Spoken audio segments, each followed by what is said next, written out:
नमस्कार दोस्तों, मैं देवेंद्र साहू स्वागत करता हूं आप सभी का आपके अपने YouTube चैनल देवगीत क्लासेस पे। आज के क्लास में हम लोग समचतुर्भुज से संबंधित प्रश्न देखने वाले हैं। समचतुर्भुज का पहले फार्मूला देखेंगे, फिर उसके बाद उसके प्रश्न देखेंगे। क्लास को मैं देर ना करते हुए स्टार्ट कर रहा हूँ। पूरे फार्मूला और उसके प्रश्नों के साथ देखेंगे अपने पास आज क्या क्या है। तो जैसे कि आपको दिख रहा होगा, ये एक समचतुर्भुज है। अब समचतुर्भुज कहते किसको हैं? आपने एक वर्ग बनाया, ये एक वर्ग बनाए और वर्ग को ना दो तरफ से खींच दें, इधर से खींच दें और इधर से खींच दें, तो इसका आकृति कुछ इस प्रकार से हो जाएगा।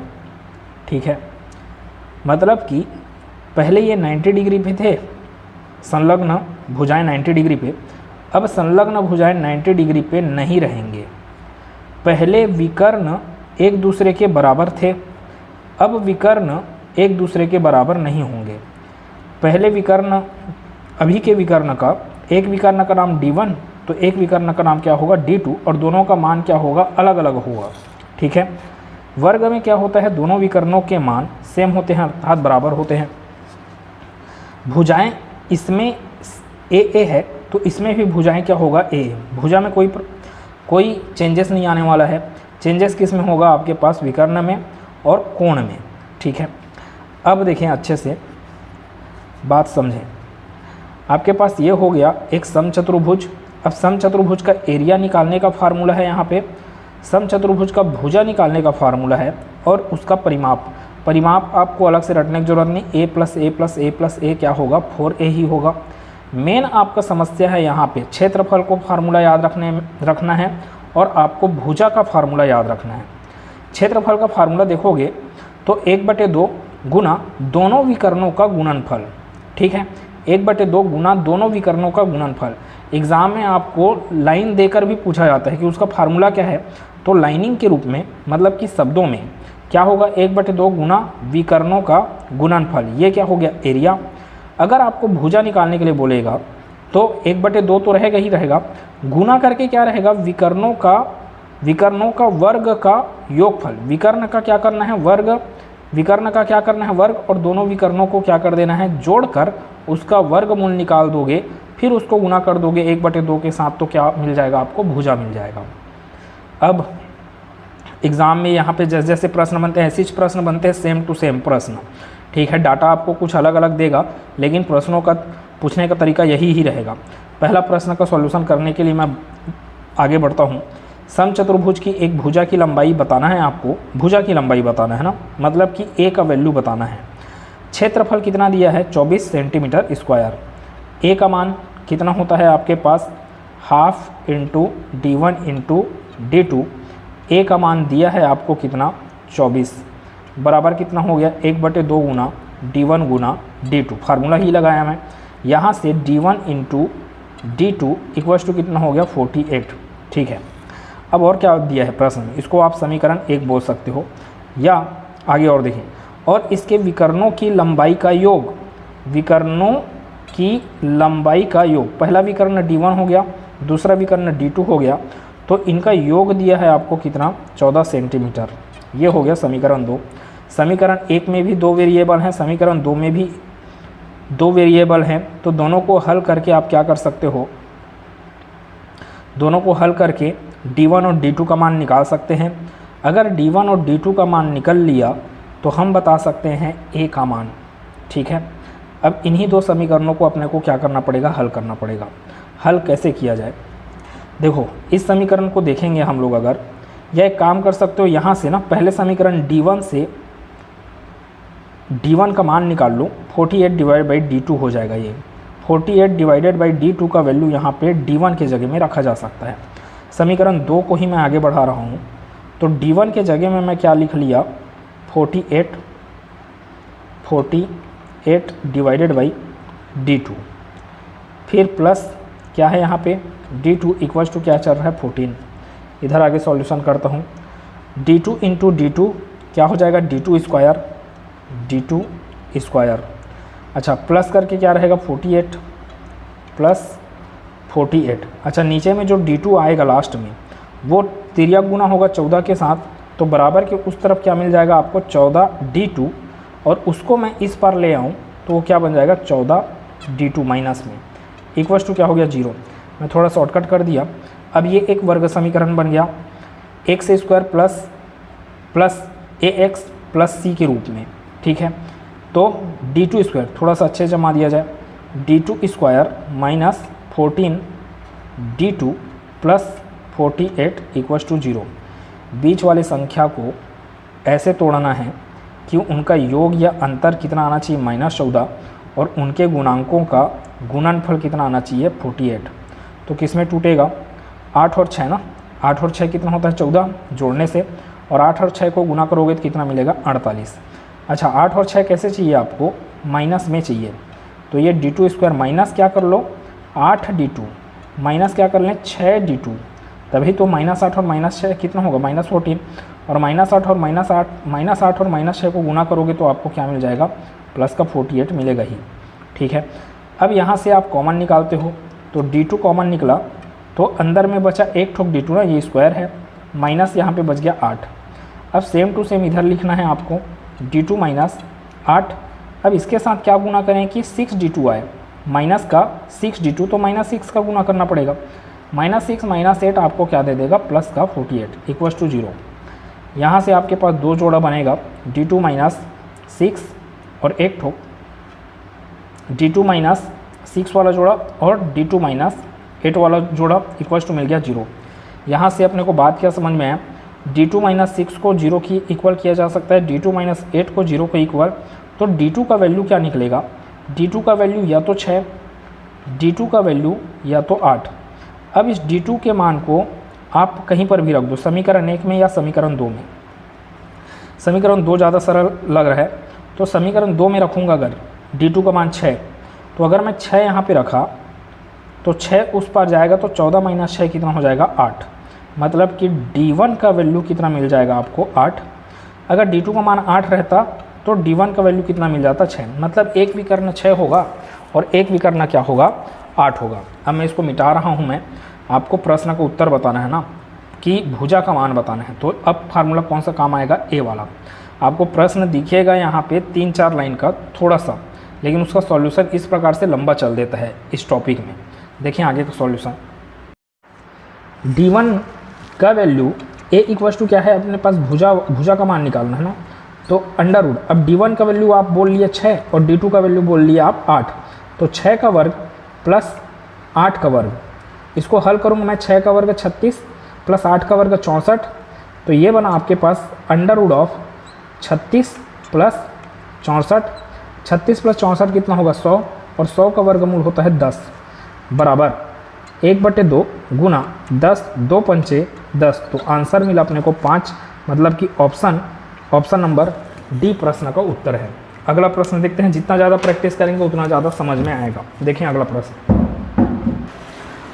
प्रश्न देखें। अब सेकंड क्वेश्चन क्या लिखा हुआ है, किसी समचतुर्भुज की एक भुजा की लंबाई 17 सेंटीमीटर है और इसका एक विकर्ण 16 सेंटीमीटर है, दूसरे विकर्ण की लंबाई ज्ञात कीजिए। एक भुजा की लंबाई, तो भुजा की लंबाई मतलब स्मॉल ए कितना दिया है अपने को 17 सेंटीमीटर। एक विकर्ण का मान क्या है अपने पास, D1 का मान क्या है 16 सेंटीमीटर। अपने को बताना है D2 का मान। तो कौन सा इक्वेशन लगेगा भाई, तो ये सेकेंड वाला जो फार्मूला दिख रहा है उसमें आपके पास ए भी है, D1 भी है और D2 भी है। ए का मान पता है, D1 का मान पता है, तो D2 का मान आसानी से निकाला जा सकता है, ठीक है। तो फार्मूला यहाँ पे यूज़ किया जाए, a equals to 1/2 into under root of D1 square plus D2 square. A का वैल्यू कितना है आपके पास 17, त्रिया गुना कर देता हूँ डायरेक्ट, 17 दूनी कितना हो गया 34 बराबर में under root of D1 square मतलब कि 16 का स्क्वायर प्लस D2 का स्क्वायर। अब इसको आगे आपको हल करने आना चाहिए। D2 का मान निकालना है तो ये 16 के वर्ग को फेंकना पड़ेगा यहाँ से, और किसको फेंकना पड़ेगा, इस वर्गमूल को। तो सबसे पहले ये वर्गमूल फेंकाएगा, वर्गमूल है उस पर जाएगा, तो ये क्या बन जाएगा 34 का स्क्वायर इक्वल्स टू 16 का स्क्वायर प्लस D2 का स्क्वायर। अब यहाँ पे ज़बरदस्ती का कैलकुलेशन क्यों कैसे बढ़ाते हैं आप लोग सोचें। ज़बरदस्ती का बढ़ा रहे हैं ना कैलकुलेशन। 34 का स्क्वायर करोगे आप, 16 का स्क्वायर करोगे आप, फिर इसको पक्षांतर करोगे और माइनस करोगे, ऐसे करते हैं हम लोग। वैसे करने से बजाय पहले आप क्या करें, इसको पक्षांतर कर लो। 34 का वर्ग माइनस 16 का वर्ग बराबर कितना हो गया, d2 का स्क्वायर। अब फिर से बात सुने, ये एक फार्मूले में फिट बैठ रहा है, ए स्क्वायर माइनस बी स्क्वायर का फार्मूला। तो एक बार क्या होता है, जोड़ना होता है और एक बार घटाना। तो 34 में 16 जोड़ा जाएगा तो कितना आ जाएगा आपके पास 50, फिर गुना ना, a प्लस बी हो गया गुना a माइनस बी। 34 में 16 को घटा दिया जाए, 14 में 6 गया कितना हो गया 8, 2 में 1 गया कितना हो गया 1, इतना बचा। इक्वल्स टू में क्या है, d2 का स्क्वायर। अब किसको भगाना है, इस स्क्वायर को भगाना है, इस तरफ क्या आएगा अंडर रूट। तो अंडर रूट ऑफ, या तो आप इसको गुना करना चाहते हो तो गुना कर लो, 18 पंचे 90, 900 बराबर क्या होगा d2 का स्क्वायर। d2 का स्क्वायर इस पर कूदा तो ये क्या हो गया वर्गमूल। तो d2 का मान कितना मिल गया, 30 मिल गया। ठीक है, d2 का मान क्या मिल गया 30, क्योंकि वर्गमूल 900 का मान कितना होता है 30। अब ऑप्शन में, ए ऑप्शन में 30 सेंटीमीटर दिया है, कुछ भी नहीं है, सिर्फ और सिर्फ ये फार्मूला है।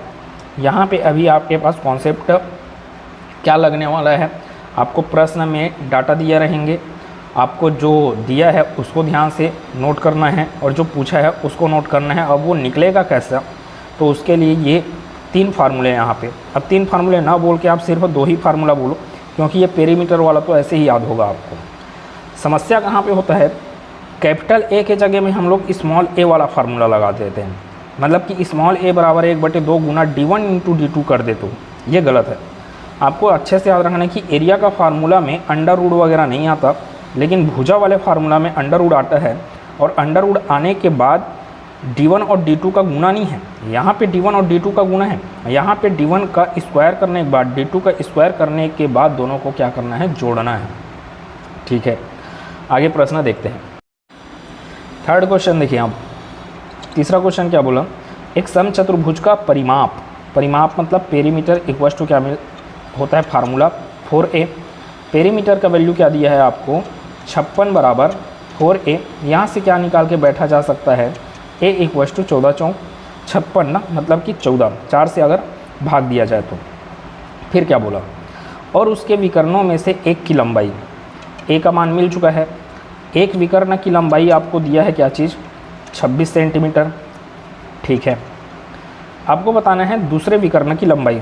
सेम क्वेश्चन है, इस क्वेश्चन में डायरेक्ट आपको क्या दिया था a का मान।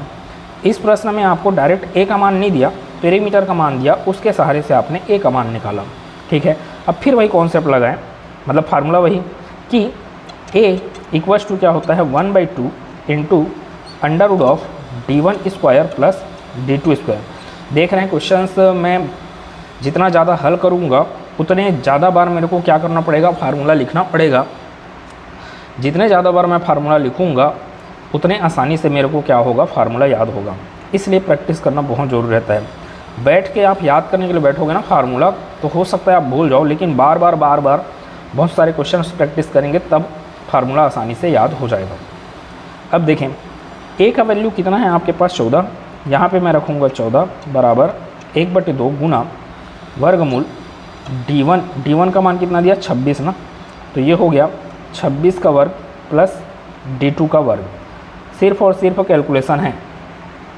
14 दूनी कितना हो गया 28, 14 दूनी कितना हो गया 28 बराबर वर्गमूल 26 का वर्ग प्लस d2 का वर्ग।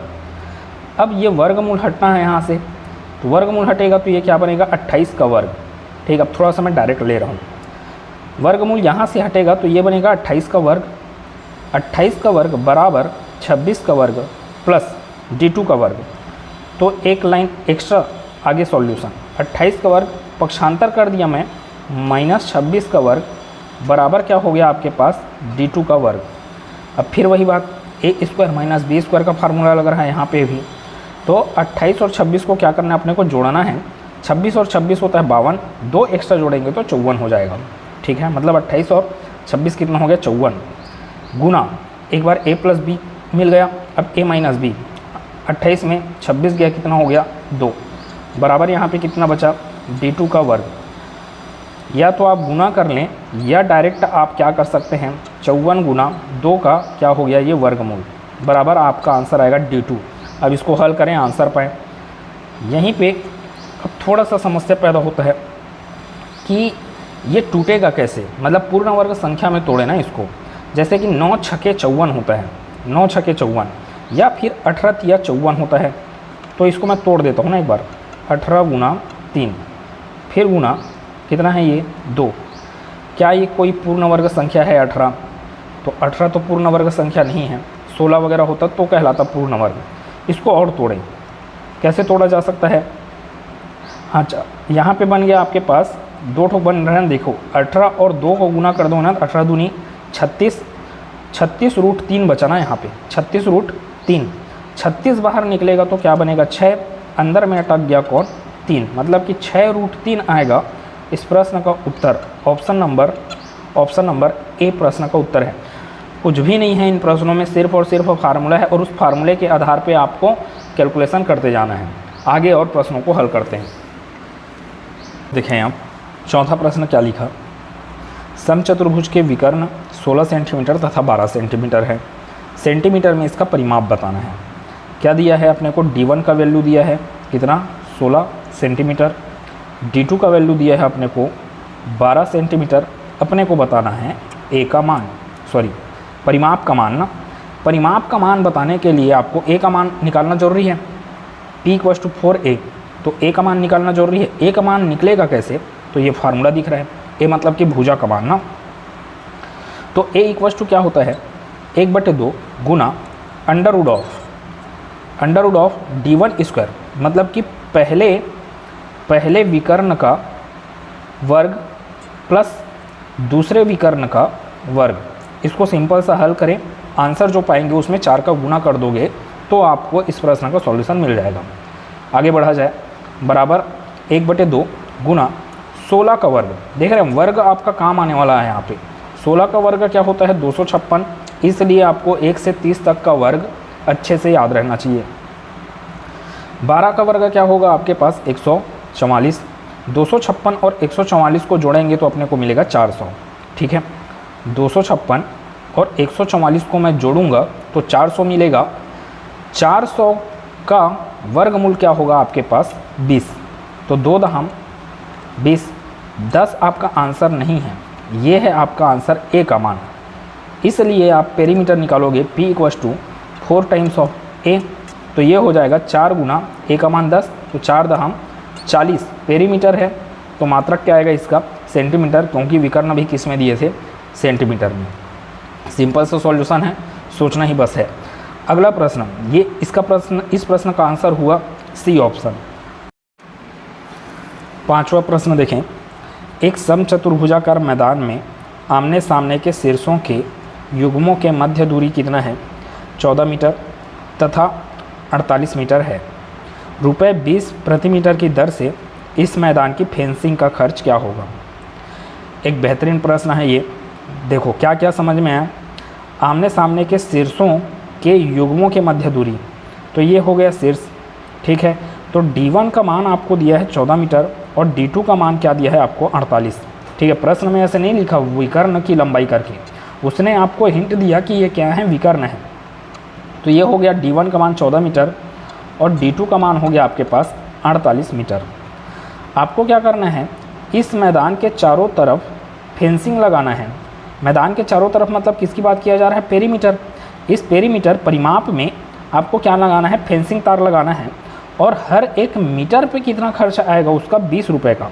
तो आपको एक काम करना पड़ेगा, यहाँ पे टोटल खर्च निकालना है तो पेरीमीटर का मान निकालो, और पेरीमीटर का मान निकल गया, परिमाप का मान निकल गया तो उसमें गुना कर दिया जाए 20 का, तो आपका आंसर मिल जाएगा। अब बात यह है कि पेरीमीटर निकलेगा कैसे, तो पेरीमीटर का फार्मूला होता है 4 टाइम्स ऑफ a। पेरीमीटर निकालने के लिए a अर्थात भुजा का मान निकालना जरूरी है। a का मान निकालने के लिए आपके पास ये फार्मूला दिख रहा है। तो मैं बढ़ता हूँ फार्मूले में, a = इससे सरल तरीका भी बताऊँगा मैं एक और यहाँ पे।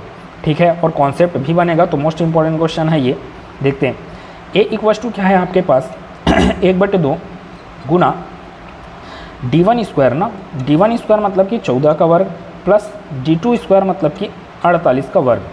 यहाँ से A इक्वस टू 1/2 गुना 14 का वर्ग कितना हो गया आपके पास 196, ये तो पता है अपने को, लेकिन 48 का वर्ग नहीं पता। तो अब एक काम कर लो, यहाँ पे बगल में आप क्या कर लें 48 गुना 48 निकाल के बैठ जाए। कितना आएगा 88 64 4 6 बचा, 8 छके 32, 32 और 6 हो गया, सॉरी 8 चौक 32 और 32 और 6 हो गया आपके पास 38 384, ठीक है। फिर गुना 4 अट्ठे 32 3 बचा, 4 चौक 16 और 3 19, यहाँ से 4 8 2 10 9 3 12 12 और 1 13, ठीक है। एक बचा है आपके पास, यहाँ पे 1 और 1 कितना हो गया 2, तो 2304 आया ये, ठीक है। तो यहाँ पे कितना हो गया ये 2304। फिर देखें A इक्वस टू 1/2 196 और 2304 को जोड़ें। कैसे जोड़ना है ध्यान दें, इस 4 को दे दें किसको 196 को, तो ये बन गया 200, ये रह गया 2300, 200 और 2300 कितना हो गया आपके पास 2500। ये एक पूर्ण वर्ग संख्या है, 2500 किसका वर्गमूल हो, 2500 का वर्गमूल क्या होगा आपके पास 50 होगा, 50 का वर्ग करने से 2500 मिलता है ना। तो यहाँ से हुआ A इक्वस टू 1/2 गुना, इसका मान क्या मिला 50, तो 2 से कैंसल आउट करेंगे तो A का मान मिला 25। A का मान यदि 25 मिल गया तो आप निकाल सकते हैं P का मान। P का मान करने के लिए 4 गुना 25 करना पड़ेगा, तो 25 अंक हो गया आपके पास 100। ये पेरीमीटर आया किसमें 100 मीटर आया ना।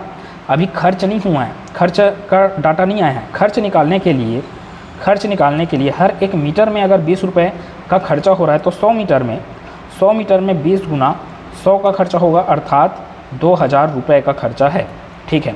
ये एक तरीका हुआ। मैं दूसरा तरीका बता रहा हूँ यहाँ पे, बहुत बेहतरीन प्रश्न है। दूसरा तरीका आपको सरल लगने वाला है, देखें ध्यान से। अपना उद्देश्य क्या है, A का मान निकालना।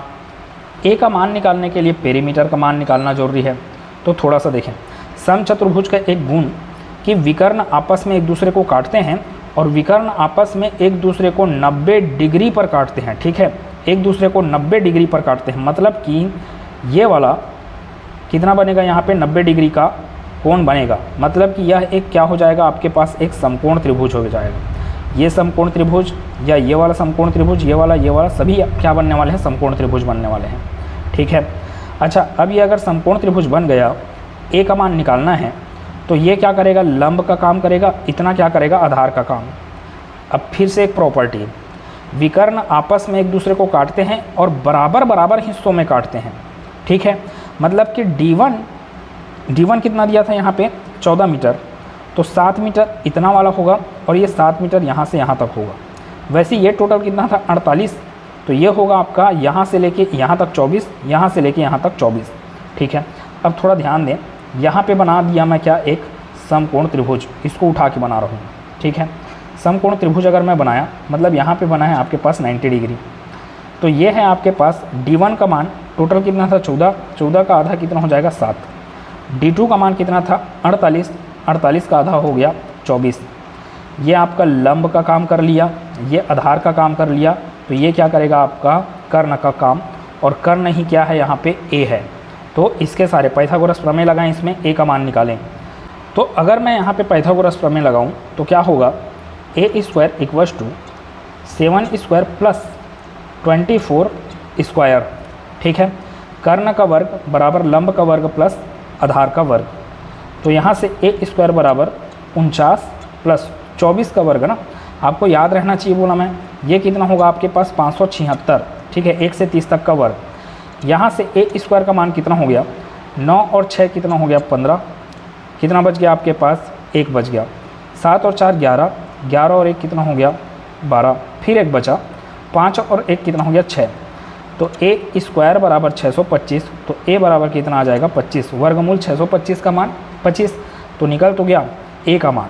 अब A का मान निकल गया तो पेरीमीटर का मान निकल जाएगा। पेरीमीटर का मान कितना हो गया 25 गुना 4, मतलब कि 25 चौक 100, 100 निकल गया पेरीमीटर का मान। तो खर्च निकल जाएगा आपके पास 100 गुना 20, मतलब कि 2000 रुपये का खर्च है, ठीक है। तो ये दो तरीका है, इसको अच्छे से ध्यान से रखना कि विकर्ण क्या होते हैं आपस में 90 डिग्री पर काटते हैं, और जहाँ पे कटान बिंदु वहाँ से आधा आधा हिस्सों में बंटता है विकर्ण, ठीक है। और ये क्या बनाया, समकोण त्रिभुज बनाया, तो उसके सारे आप ए का मान निकाल सकते हो।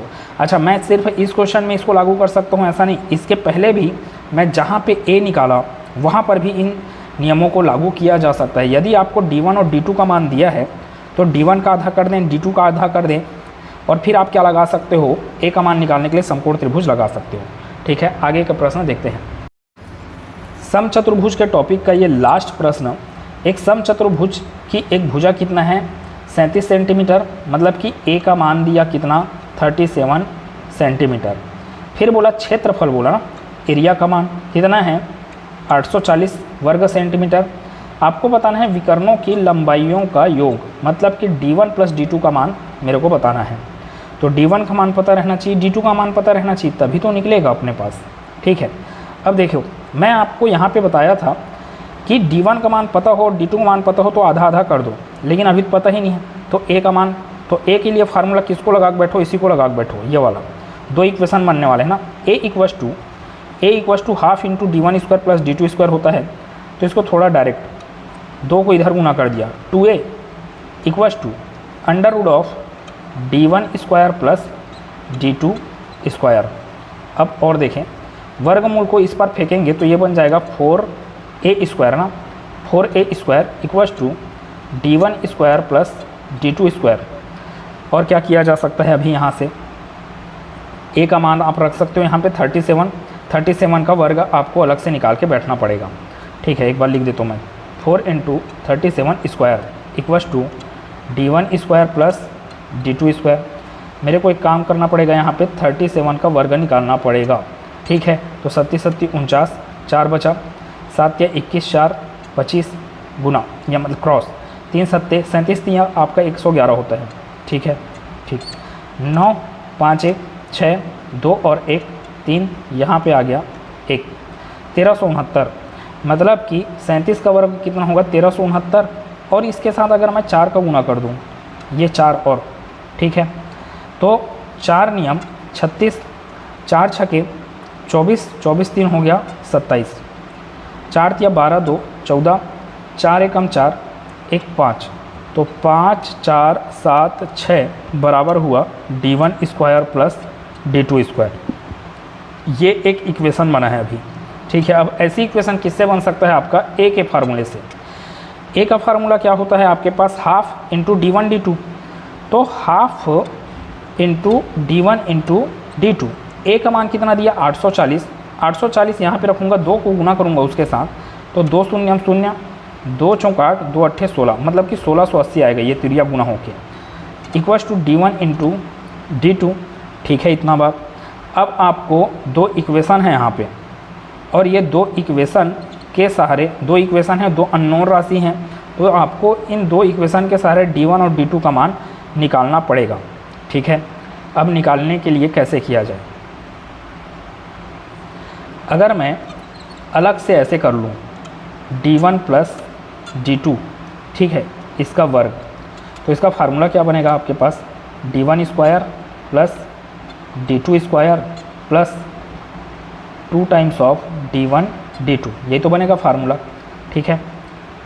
2 times of D1 D2, D1 plus D2 का स्क्वायर इक्वल्स टू क्या होगा, D1 square plus D2 square plus 2 times of D1 D2। मैंने अलग से इसको क्यों लिखा, या तो आप यहीं से ही समीकरण 1 से D1 का मान निकाल लो, D2 में रख दो, ऐसे कर सकते हो आप, लेकिन मेरे को ये समझ में आया कि ये वर्गों का प्लस है और ये क्या है, गुणन है। तो मेरे दिमाग में एक फार्मूला आया कि यदि a प्लस बी का होल स्क्वायर वाले फार्मूले में इसको एडजस्ट किया जा सकता है करके, तो इसीलिए मैं इसको उठाया D1 प्लस D2 का वर्ग करके। तो देखो D1 का वर्ग प्लस D2 का वर्ग का मान कितना चल रहा है आपके पास, 5 4 7 6 प्लस 2 टाइम्स ऑफ D1।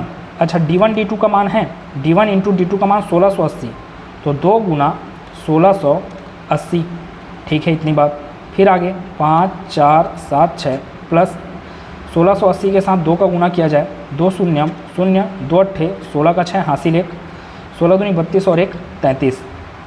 अब देखें 6 और 0 कितना हो गया, 6, 7 और 6 कितना हो गया 13, हासिल आ गया आपके पास 1 ना, 4 3 7, 7 और 1 8, 5 3 8, 8836। अब ये 8836 जो आया वो किसका मान है, D1 प्लस D2 का वर्ग है, कितना आया 8836। आपको क्या निकालना है, D1 प्लस D2, तो D1 प्लस D2 यदि मैं निकालूं बराबर में वर्गमूल होगा क्या चीज़ 8836 का। अब आपका फिर वही काम, भाग विधि से 8836 का वर्गमूल निकालो और आंसर पाओ, ठीक है। तो मैं इधर इसको निकाल के कर रहा हूँ। देखिए भाग विधि से निकालने के लिए दौड़ लगाया जाए 8836 का वर्गमूल, तो ये जोड़ा बनाए, 9 नियम 81, ठीक है। तो यहाँ पे आ गया 81, यहाँ पे आ गया 9, इधर वर्गमूल मिलते जाएगा, 9 9 18, इसको घटाना होता है 7, तो 7 बस बचा यहाँ पे, ये कितना हो गया 36। ऐसा कौन सा अंक डाला जाए जिसको आपस में गुणा करने से इकाई क्या दे, 6 दे। तो अगर मैं यहाँ पे 4 डाला हूँ तो 4 चौक 16 और 18 चौक 72, 72 और 1 कितना हो गया 73। तो बिल्कुल यहाँ पे क्या डालना चाहिए 4, मतलब कि यहाँ पे क्या आना है 4, ठीक है। अर्थात वर्गमूल कितना आया आपके पास 94। तो D1 प्लस D2 का मान कितना हुआ 94 सेंटीमीटर, ठीक है। ऑप्शन नंबर बी प्रश्न का बिल्कुल सही उत्तर है। देख सकते हैं आप लोग कि प्रश्न 5वां और प्रश्न 6वां थोड़ा टफ लेवल में गया, लेकिन फार्मूला तो वही लगा है जो चीज़ मैं आपको अभी यहाँ पे समझाया था, ठीक है। तो अगले क्लास में मिलेंगे जहाँ पे मैं एक नए आकृति की बात करूँगा। क्लास समझ में आया तो एक लाइक ज़रूर करें। मिलते हैं अगले क्लास में, धन्यवाद।